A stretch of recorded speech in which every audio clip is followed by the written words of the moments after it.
We like to use the metaphor where in Web3 it's very similar to a nightclub as an analogy. So for a nightclub to be enjoyable for people, it means that those who behave badly enough should be kicked out of there so that the other people will have fun in there. But at the same time, if you end up kicked out of one nightclub for one rowdy night, it doesn't mean that you're banned from all nightclubs and seeing your friends. But it's typically like a restricted incident in that sense. And that means that every nightclub can choose their customers. Similarly, every social front end can choose their customers. Hey there, good people in crypto land. I'm Matt Lysing, and this is my podcast, Decent People. Welcome to the conversation. Today on the show, I have Joonatan Lintala. He is the CEO of Phaver, which is a decentralized Web3-based social media network. It's part of the Lens protocol, which is a project by the Lens protocol is hoping to encourage truly decentralized applications and then where you can port from one application like a Twitter service like Phaver over to something else, and you're always keeping your social media output and what you're putting online to yourself. So you can't be banned from Twitter and lose 10 years worth of tweets and interactions and your community.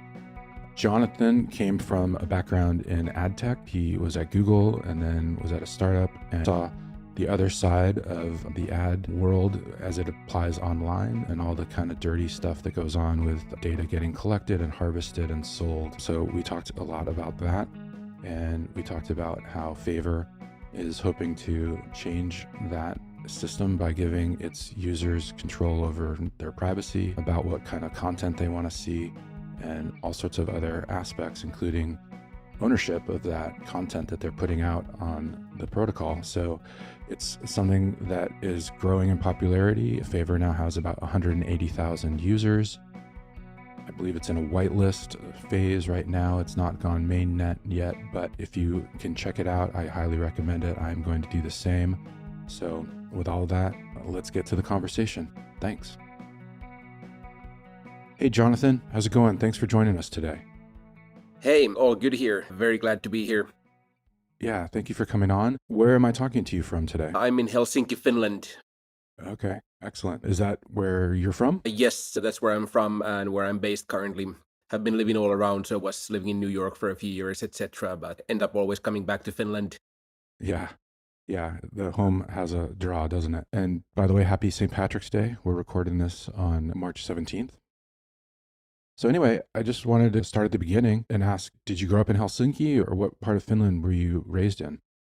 I did, yeah, in the capital region around Helsinki for pretty much all of my youth.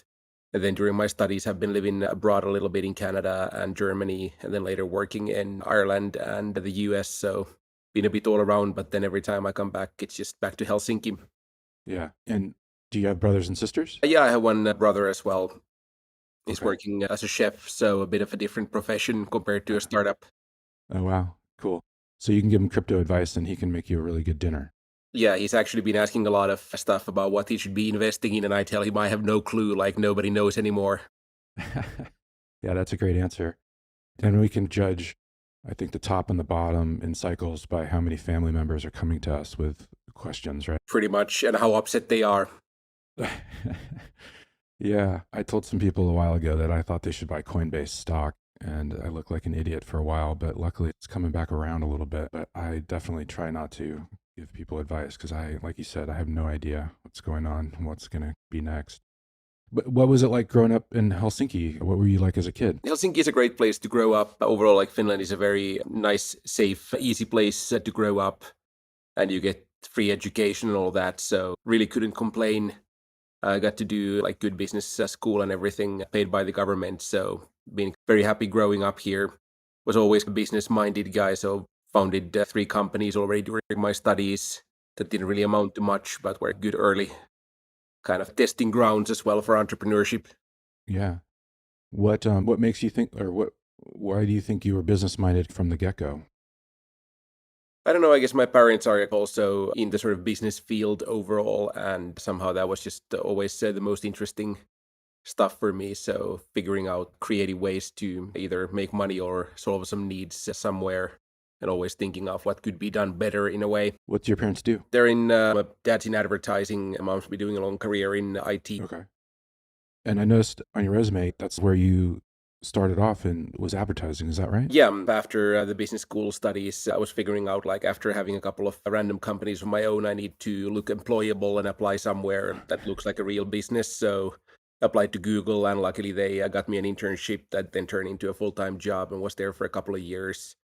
And then realized, okay, this is still way too much of a corporation for me. And if Google is too corporate, then probably like every other big company will be as well. So just Yeah. decided to give up on the corporate path. And I think you were at Google during the Don't Be Evil period. Yeah, back when they were at least trying not to be evil still. Yeah. Was there something about advertising that appealed to you? Were you on the creative side, or what role did you have in that? So I was on the Google side, I was in the account management, so helping big like banks and airlines and travel companies advertise through the Google system. And just ended up there and realized that I'm pretty good at taking care of customers and analyzing data and telling them what comes out of that.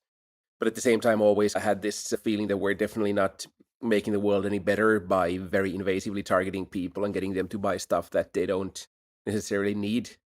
Mm. But you got to make money somehow.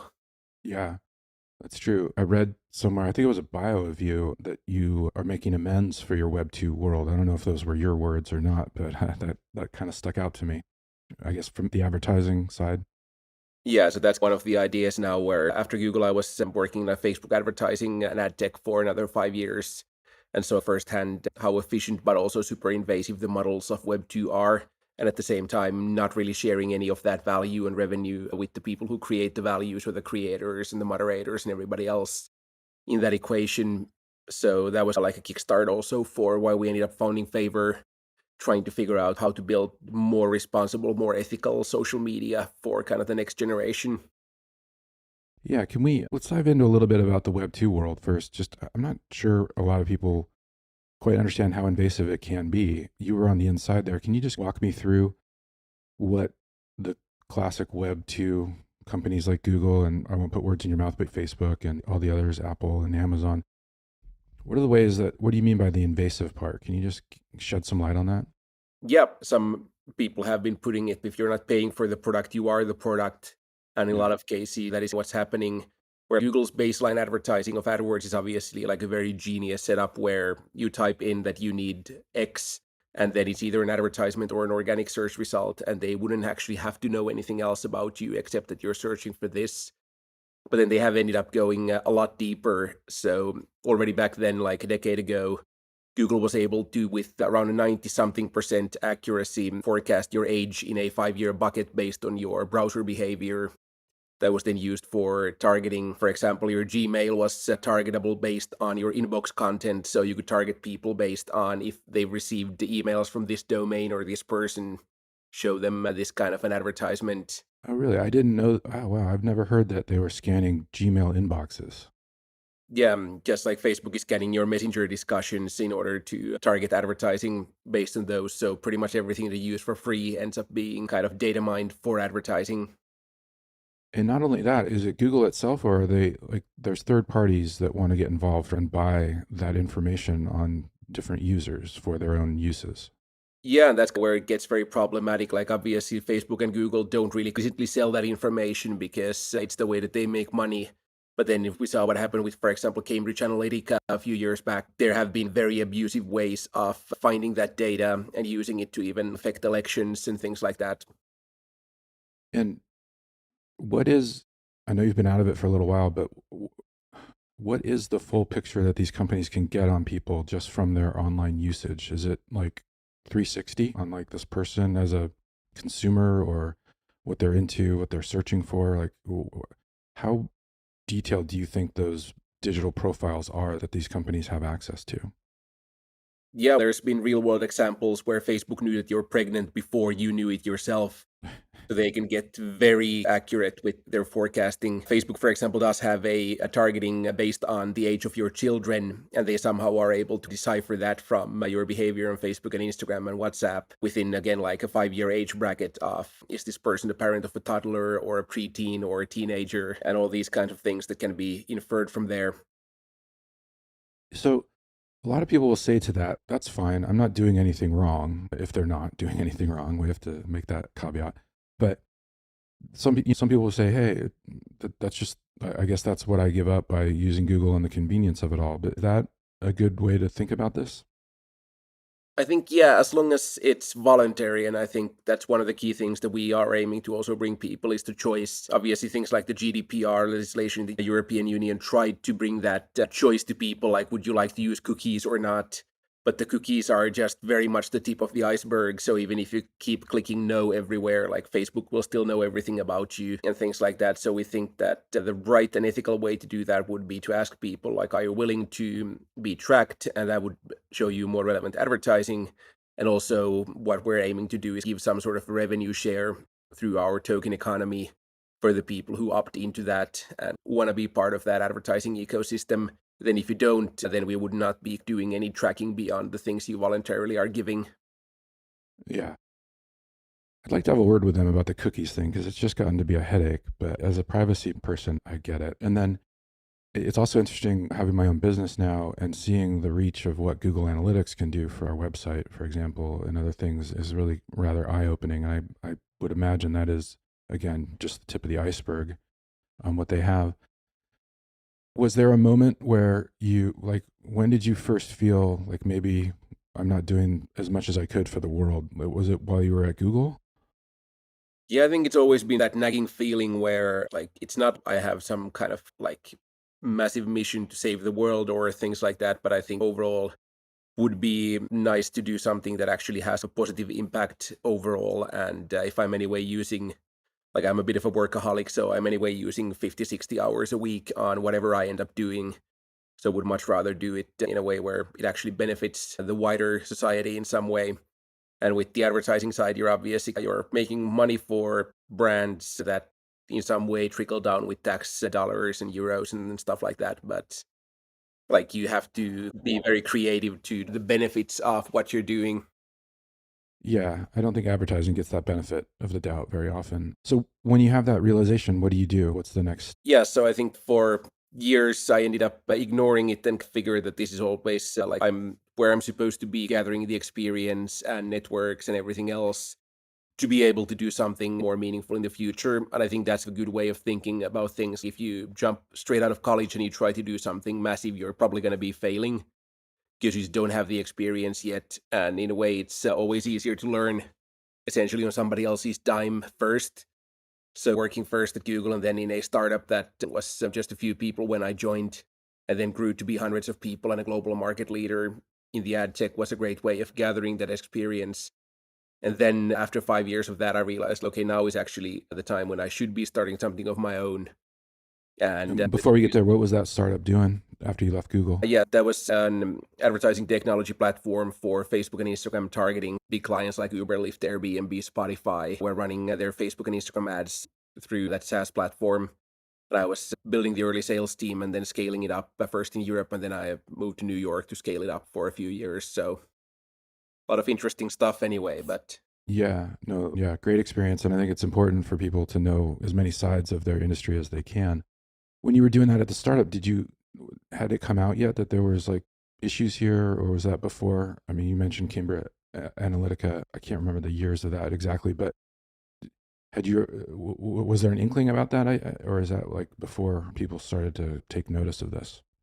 yeah, so I think the time we started that and I joined was just when Facebook had listed publicly. And that's when there was the big tipping point where they started putting a lot more effort into advertising, into targeting, and all that. And then over the years, there were a couple of bigger moves. So obviously, Cambridge Analytica scandal was one of those that put Facebook on the billboard from a targeting perspective. Obviously, like the things they were doing were abusing the system and farming it for data that wasn't intended for the customers or any kind of public domain. But regardless, like gathering that information, allowing people to get to that was a problem. And then one of the biggest shifts in advertising, I think, was when Facebook launched their dynamic advertising products, which essentially mean that you can be retargeted based on whatever product you've been looking at in any e-commerce store. And kind of the genius behind that is that means that Facebook gets real-time data of every single product you look at and its category in every single e-commerce store out there. So the moment you take a look at a pair of Timberland shoes in eBay, they're gonna know, and they're able to target you with another 28 pairs of hiking boots from 28 other different stores. Yes, I do all my shopping in private mode, and it helps a little bit, but my God. So yeah, Cambridge Analytica, I think, opened up a lot of people's eyes. And then on the is it on the flip side, is it the algorithms? Are they the same sort of thing where Facebook has been implicated and other social media company as well? Companies, they're not just targeting you with ads, but they're also directing you towards certain avenues based on what you're reading and your news feed. And they've been accused, and I think it's been pretty well documented, that they're capable of radicalizing people in a very short amount of time, or they're capable of spreading misinformation, like in the 2016 US election for president. Is that the same is that the other side of this coin? Is that the same sort of thing that's going on? Yeah, I think there's a big impact, obviously, from the advertising kind of monetization perspective, in the sense that what Facebook and Co, Twitter as well, TikTok, what they're trying to do is they want to maximize the amount of feed scrolling that you're doing and the time you're spending in the application, so they can show as many ads as they can, and they get paid on a per impression basis. So the more eyeballs, essentially, the more revenue. That then means that all of the algorithms that they use for figuring out what to show you are geared towards essentially whatever makes you spend the most time on those applications. And with that being the primary goal, some of the sort of unforeseen side effects are then that either you end up being in an echo chamber where you end up looking at more content because you agree with all of it, and then you end up being in like an anti-vaxxer bubble, for example.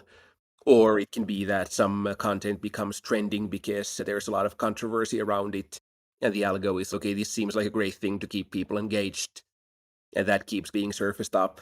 The So outrage nobody's machine, kind of right? paid enough attention to the sort of side effects of optimizing for pure engagement, so to say. Yeah, it's insidious. And if I'm scrolling through Instagram and I pause on one thing, I know that in the bottom of my feed, there's going to be three more of those things. And it's just the real time nature of it is really rather creepy, in my opinion. Okay, after the startup for 5 years, what did you decide to do next? Yeah, so at that point, I was based in New York and started thinking of what would be the next move. Started talking with Tommy, who's my business side co founder. He was at that point in Karachi, in Pakistan, in the leadership team of one Alibaba owned e commerce company. He's a former investment banker, was at Goldman Sachs in London and New York before that, and been also around the world. And he was also thinking that maybe now is the time to give up on the corporate path and let's move back to Finland and start figuring out what to do. And initially, we were thinking that like we started solving a bit of a smaller problem with just creator monetization, with the idea that if creators are able to share their genuine favorite products and places in a separate platform, they could monetize in a better way instead of essentially shilling products that they don't even believe in just for the revenue. And then turned out that actually they are very happy to shield products that they don't believe in most cases. So we were maybe a little bit too naive on that premise, and pretty quickly ended up focusing on kind of the Web3 side of things. I mean, kind of the much bigger issue of how do we get to a point where people actually own their social graphs, can control what they see, and are not, for example, accidentally radicalized by their social feed. Yeah, so what year are we up into here? And I'm assuming crypto had come on the scene. Yeah, so when we first started, that was before the like big boom that happened in the last couple of years. But then very quickly that growth started, and we started realizing that now it's actually probably going to be the first time in the life cycle of crypto where there's enough of a mainstream adoption that something like Web3 and blockchain-based social is realistic. Like there obviously were a few attempts already, like even 5 years back, but I think crypto in general has been too fringe at that point to be viable yet for something like a social platform. So we think that now is a very good time for that. And for the last around year and a half now, we've been building in the space. Yeah. When was the first time you remember coming across crypto? Was it Bitcoin or was it after that? Yeah, I like very sorely remember the first time I was in a Google cafeteria in Dublin, and one of their engineers sat across me and was foaming at the mouth explaining about this new cool thing called Bitcoin that he had just been buying, and it had just been going up from 50 cents to $1, and he had made so much money by buying those Bitcoins. And I was like, yeah, sound like a waste of time, but good for you. And looking back at that, if I had put my 10 euro lunch money on 10 bitcoins at that point, could have been a pretty good investment long term. But Yeah, always good to have hindsight. it is. And yeah, I'm in the same bucket. I didn't get it for years. I thought, how could something made of ones and zeros have a value? So you dismissed it at first. I did. What brought you around?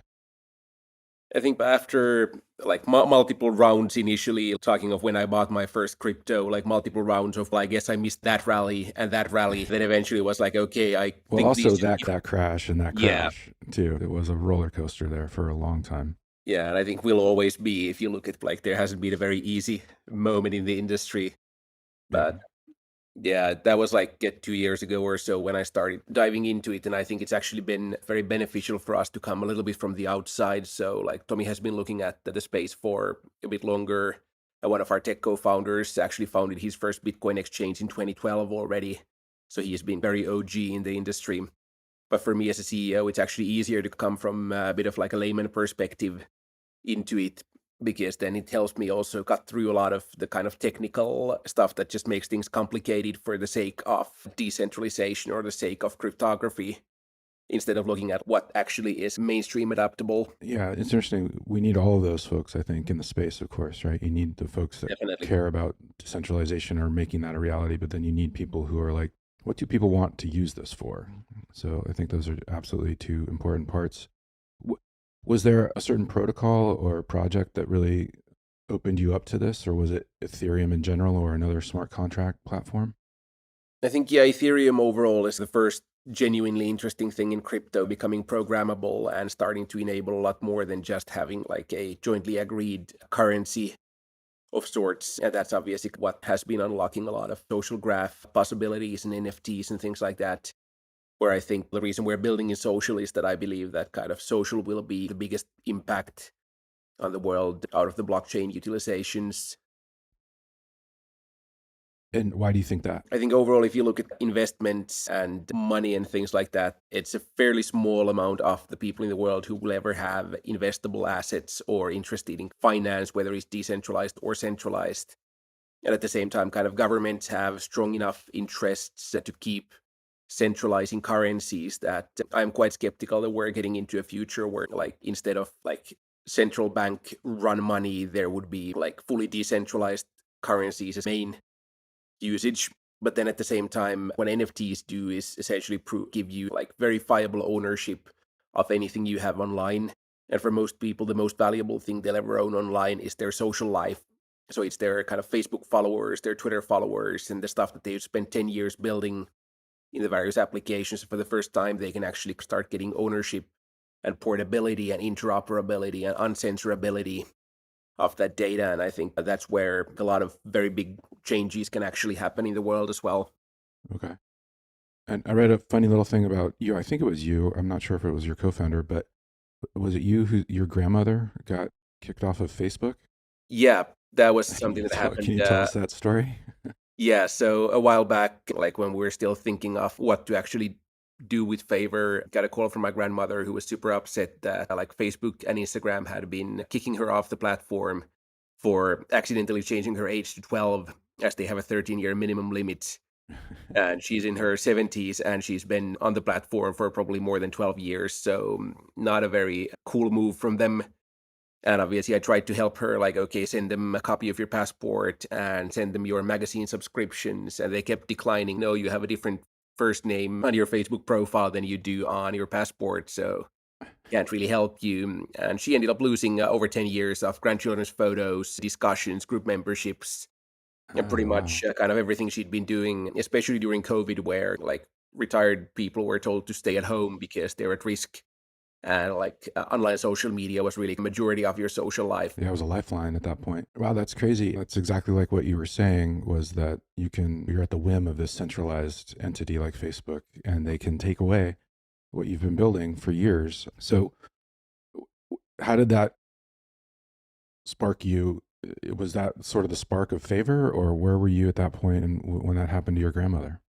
Yeah, that was one of the kind of key things. So obviously, the entire sort of background in Web 2 was already building up a lot of the realizations that there has to be a better way of doing things. And then overall, one of the favorite things about building and working at Smartly, which was the ad tech company, was that we had a policy where we never had any contract lock-ins for people. So a lot of, especially American SaaS companies, like to lock you in for a year minimum every time you sign a contract.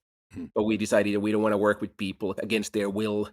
So rather start with the point that you can at any point tell us that you're quitting and we stop billing you pretty much instantly.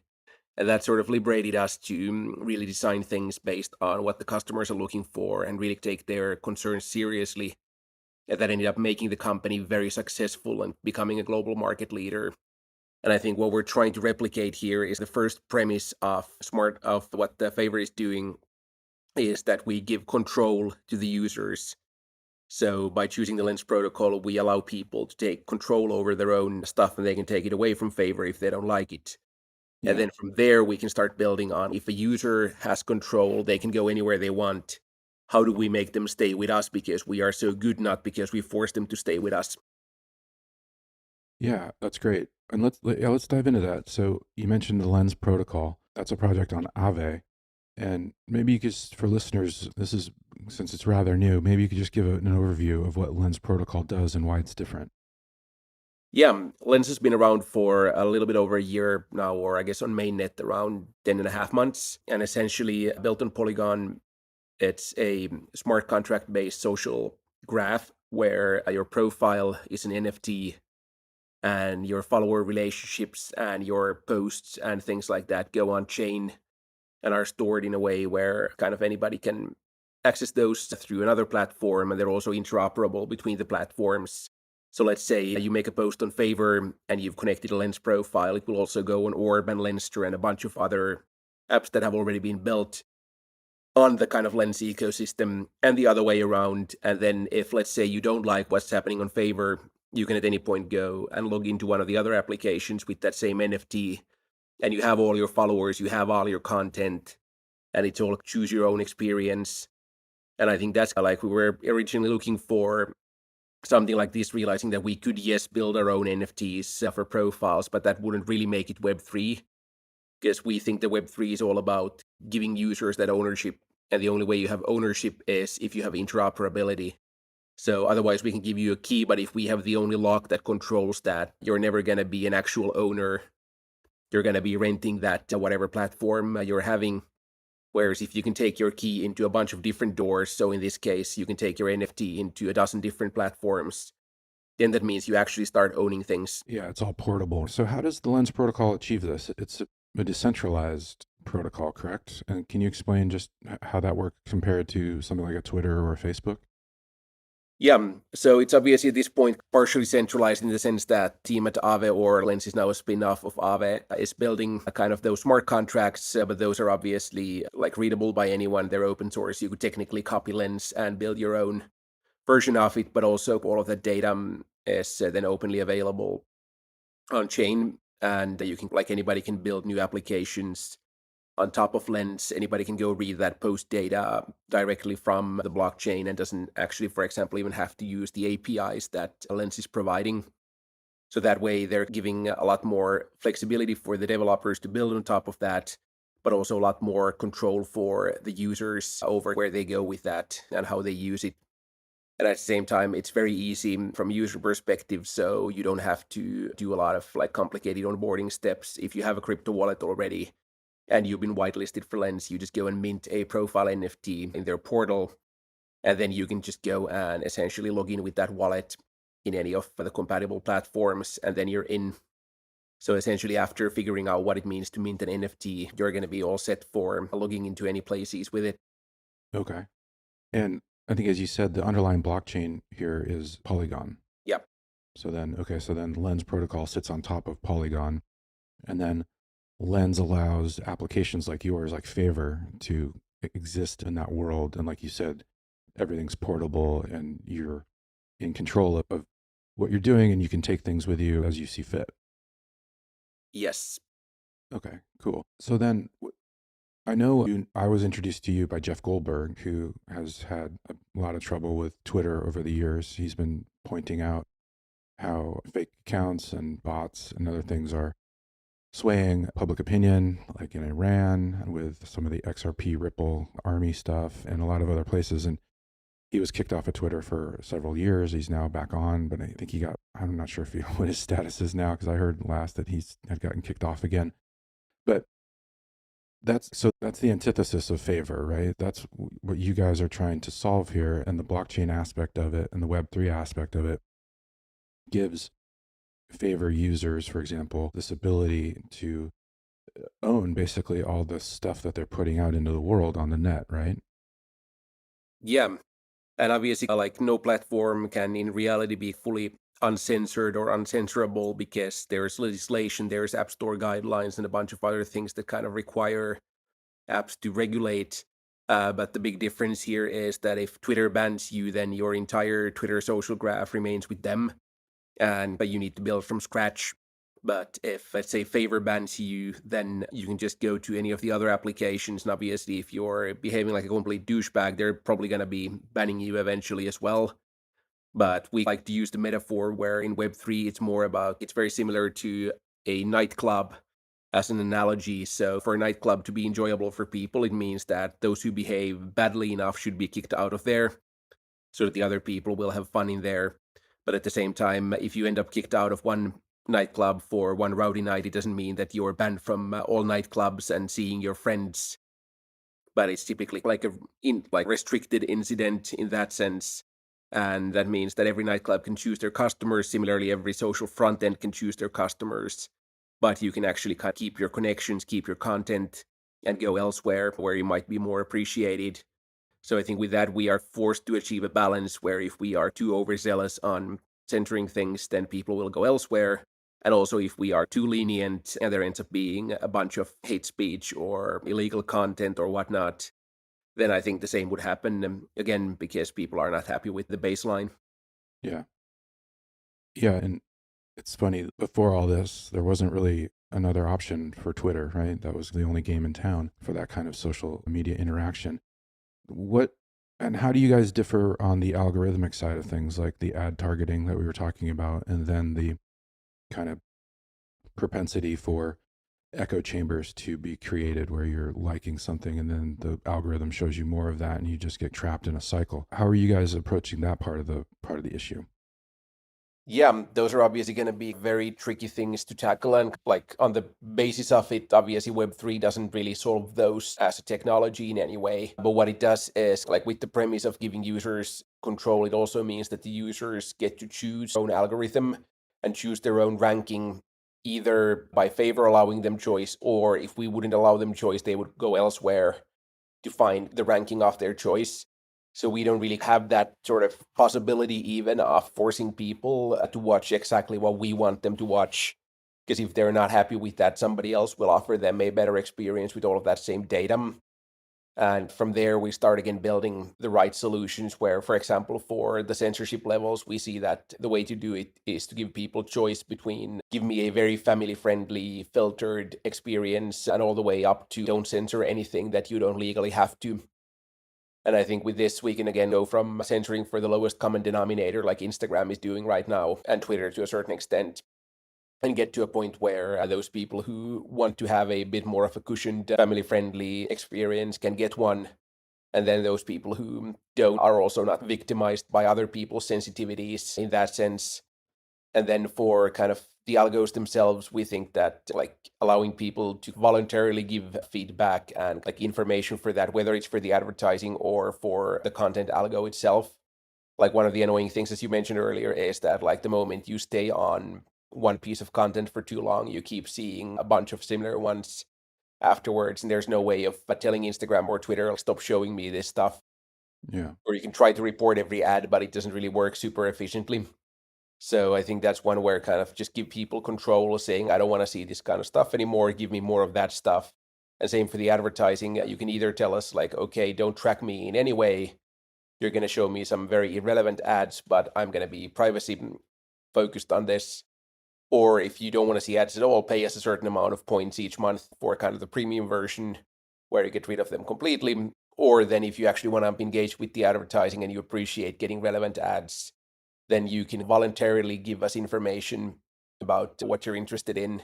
what you'd like to be seeing, and then we can actually reward you for that. So we can essentially do a revenue share setup where you get some of the favor points that become later favor tokens for participating in this economy. Yeah, so that's fascinating because it's the user control that you don't have on platforms today.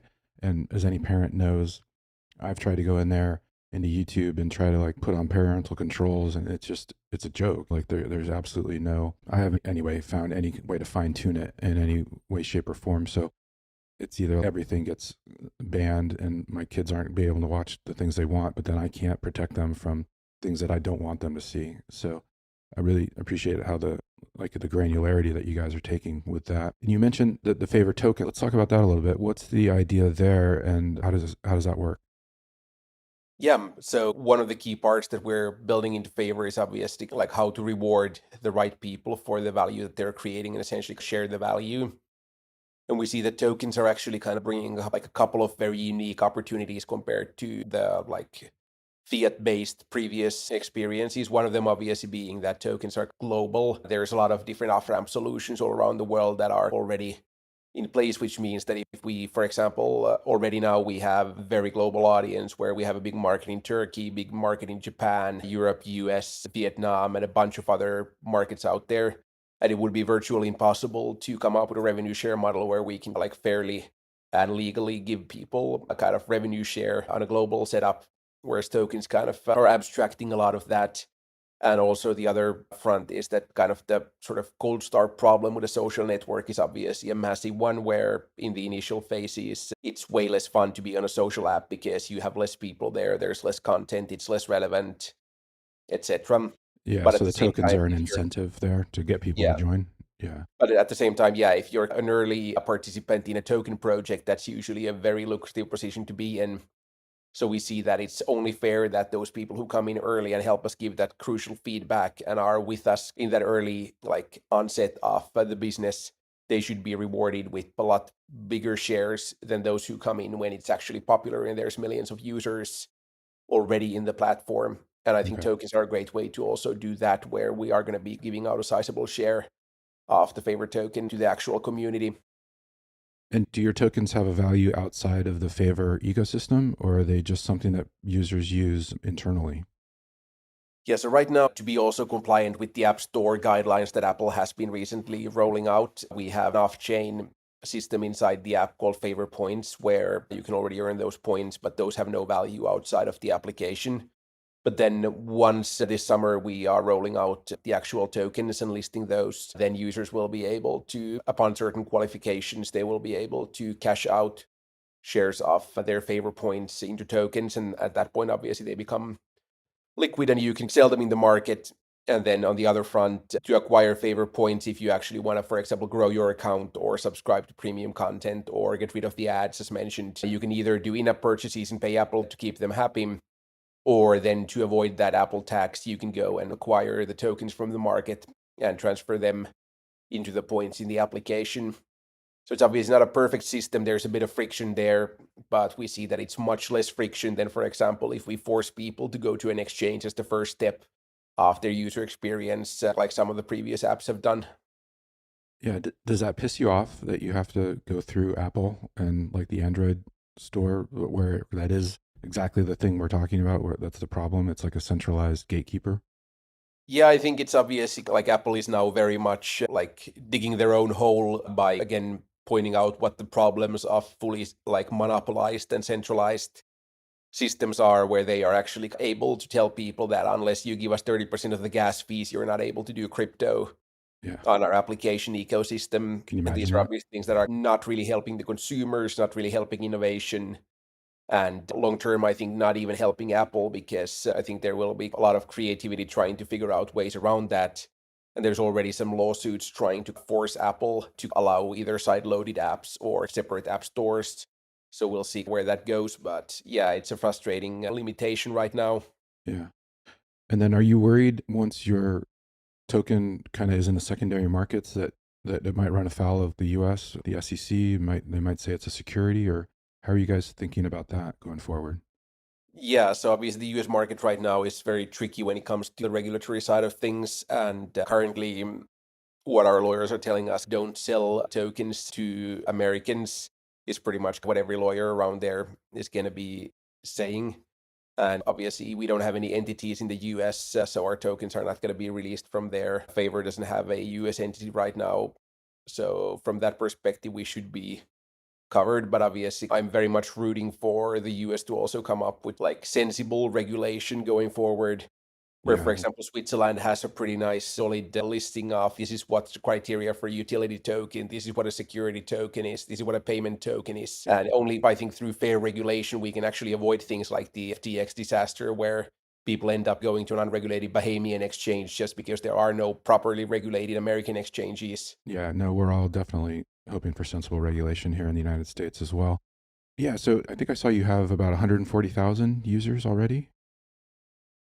Yeah, I think the most recent number is around 180,000, so it keeps growing quite nicely right now. Around 90,000 of those are weekly actives, 45,000 daily. So Yeah, I was we've going to been ask very you happy about that. what insights are you getting from your users in terms of like how they like to permission their privacy or how much ads they want to see? What's the is there a picture of developing?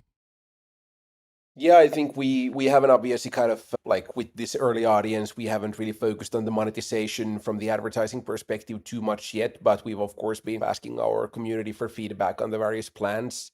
And I think even like there, of course, I think there are those like Web3, I don't know, fundamentalists, but like Web3 fans who think that kind of Web3 should mean no ads and Web3 should mean no censorship, which are technically not correlating with each other. But when we've discussed that through with them and explained that how we see it is that kind of like ads and censorship are going to be needed because most people are not willing to pay for content online. They prefer a free option. And until now, I think has really been that only viable kind of long-term free option for doing things online. And then at the same time, if you don't censor anything, like anybody can go on a Tor browser and go into the dark web and see what happens if nobody censors anything. And like things will get very dark eventually at that point. So I think having that dialogue has helped us also shape what we're doing and how we build things that the users are comfortable with going forward and what are the choices we want to give them. Yeah. We've talked a lot about Facebook. What did you make about Meta, or what do you make of it and what they're trying to do in the sort of quote unquote Web3 world? Yeah, I think it's one big ruse pretty much what's been going on, where kind of if you think about the Facebook metaverse and pretty much anything that kind of the like Facebook Meta entity has been doing, none of it is actually Web3 in pretty much any way. If we think of Web3 as that ownership economy where users start getting control. So the Facebook metaverse essentially is just a 3D version of Facebook where you still get targeted with ad billboards based on your Facebook information, and you don't actually own any of the stuff and achievements that you do in there. So it's just essentially 3D game without any of the fun of a game. So I think like it's pretty much doomed to fail in its current premise. At the same time, I think what they've been trying to do is get everybody focused on this kind of vision of the metaverse as a 3D world where you're going to be running around in kind of a parallel universe just Yeah. to keep people away from realizing that what actually is happening and should be happening is giving people control over their graphs and their monetization and their kind of ownership and all that, which is the last thing that Facebook wants to do because that's going to be draining a lot of their revenue. Yeah. I still find it, I don't know what the right word is. It's not shocking, but it was very interesting the reaction to their plan to have a digital currency, right, embedded within Meta or Facebook. I think that really woke up a lot of people on the regulatory side around the world. And I think that might have been one of the earliest sort of wake up calls to that started the current regulatory environment we're in right now, because they could see, the central banks and governments could see the threat, I think, of having something like 4 billion users all of a sudden have access to some digital currency that they had no control over, even if it was something that would be entirely embedded within the Facebook ecosystem. So it's odd, but yeah, I agree. I just think they're just using the words and they're not actually doing anything about actually building Web3 or decentralized applications. You've been in this for a while, and I was just curious, like, we're in a sort of a rough period right now, but what's been one of your favorite things or successes in this in the crypto world and what you guys have been doing? Is there something that stands out to you? Yeah, I think having been through this last year of kind of crash after crash, pretty much, which hasn't made it easy to fundraise or build in the social space. I think now was amazing. We were in ETH Denver 2 weeks ago, and for the first time, been to like 14 conferences in the last year. And for the first time, all of a sudden, people start coming like to me, like, "Oh, you're from Phaver. I'm a big fan. I've been using your app for a while, and all my friends in Korea talk about it." And all of these kind of like random experiences of people telling me that, hey, I saw that Favor shirt you're wearing, and I've got your app, and I like your app. And I think that's like the first time it feels like there's like actually people out there. Obviously, we've had our amazing community online who keeps telling us that they enjoy what we're doing.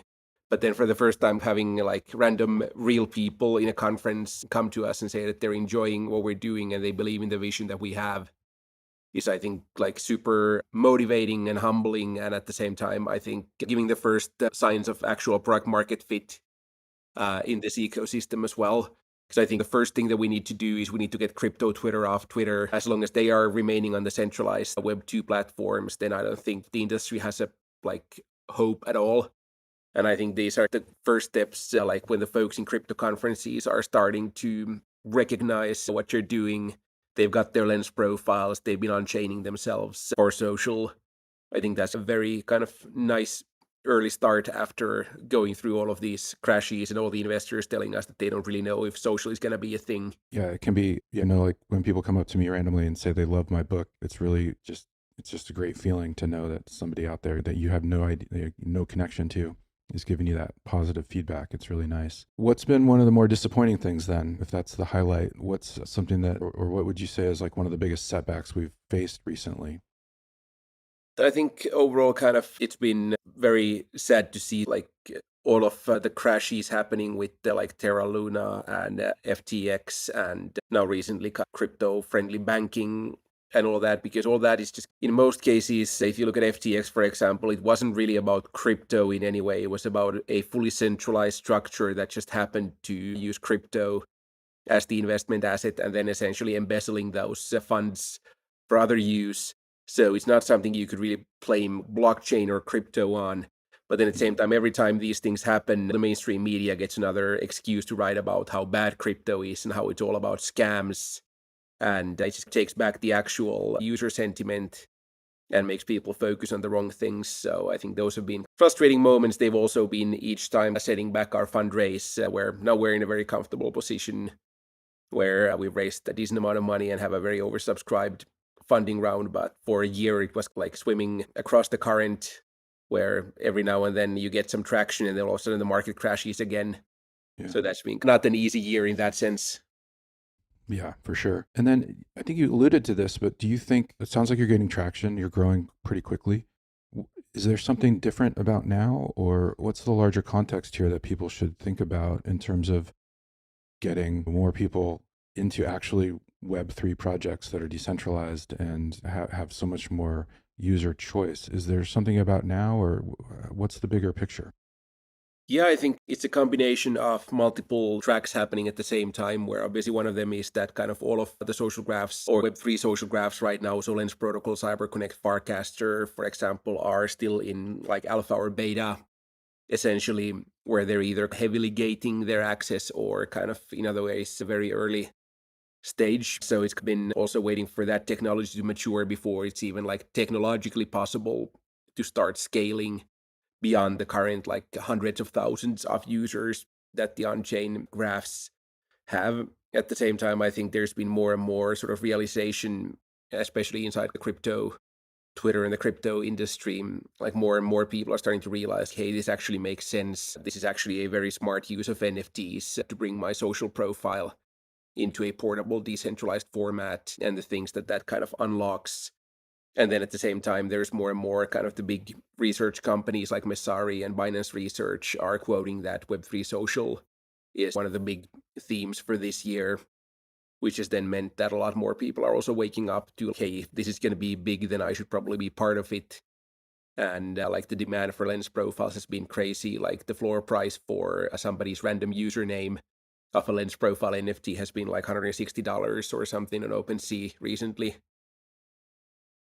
Yeah, I just got access to Lens Protocol. I haven't set it up yet, but I'm definitely looking forward to doing that and looking forward to checking out Phaver once I'm on there. Joonatan, this has been a really great conversation. Thank you for being so open with us and sharing your story. Can you tell people, can they get on Phaver right now, or tell them what the process is there, and then tell everyone how they can find you on social media or wherever you like to be contacted? Yes, right now, as I mentioned, a lot of the platforms themselves are gated for whitelisting, but what Phaver has done is that we have our own off-chain social graph that allows anybody to enter. So you can download the Phaver app from the App Store or Play Store, sign up with your email and password. And even without a wallet, you actually start getting access to all the content on Lens. You can start following people there and building your own kind of social graph and feed. We also recently rolled out CyberConnect, which is the other big social graph. So you can connect your CyberConnect account into Phaver as well. And then if you already, like Matt, have been getting your whitelisting for Lens, you can connect that. And then after that, all your stuff starts going on chain. If not, we are doing multiple whitelisting campaigns with Lens and the other social graphs as well. So you might already be qualifying for some of those. And we work hard to get as many people in there as possible, while at the same time kind of protecting the graphs from all the like squatters and bots and the bad actors who are just trying to get free accounts that they can sell on OpenSea. So it's a bit of a cat and mouse game.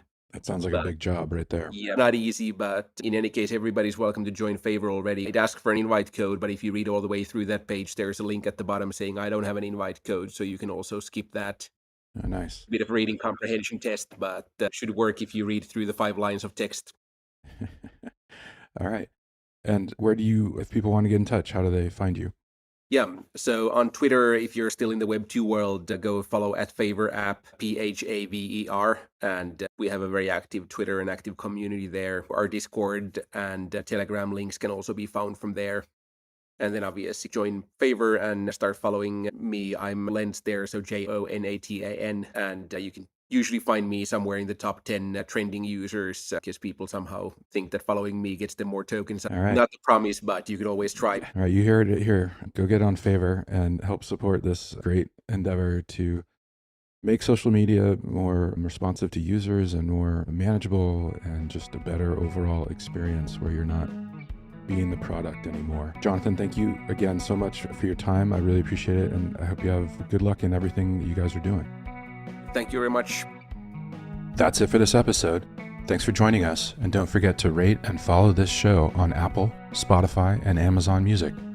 Decent People is a production of DeCent Media.